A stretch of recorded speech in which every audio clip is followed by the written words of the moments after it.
Hi, I'm Danny Karon, your Lovable Lawyer, here with your shot of legal wellness. COVID waivers. Have you been asked to sign one yet? You know, those forms you're asked, or should I say forced, to sign at a dentist office, a hair salon, a school. How about before your kid's allowed to play soccer or baseball? It's the form that says if he or she contracts COVID, you can't sue. Often we have only seconds to make sense of all the legalese that riddles these forms and decide whether or not to sign them.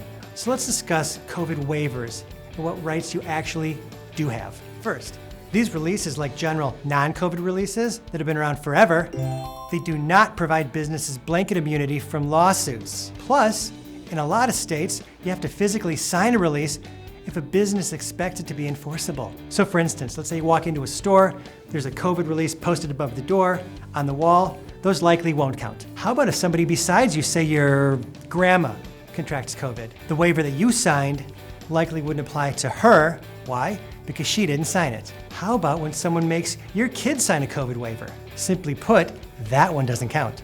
Why? Because minors lack the capacity to contract, so their contracts are voidable.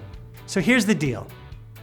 We're in a once-in-a-century pandemic, and our laws simply aren't equipped to answer all the questions that people are asking. But still, based on traditional legal themes, we can make some observations. If you think you got sick at a restaurant or a salon, you might still be able to sue if you can prove that they failed to follow CDC guidelines. Or if you think you got sick at work, you're probably covered by the workers' comp laws, and your boss cannot make you sign something that says you're not. Think about it this way.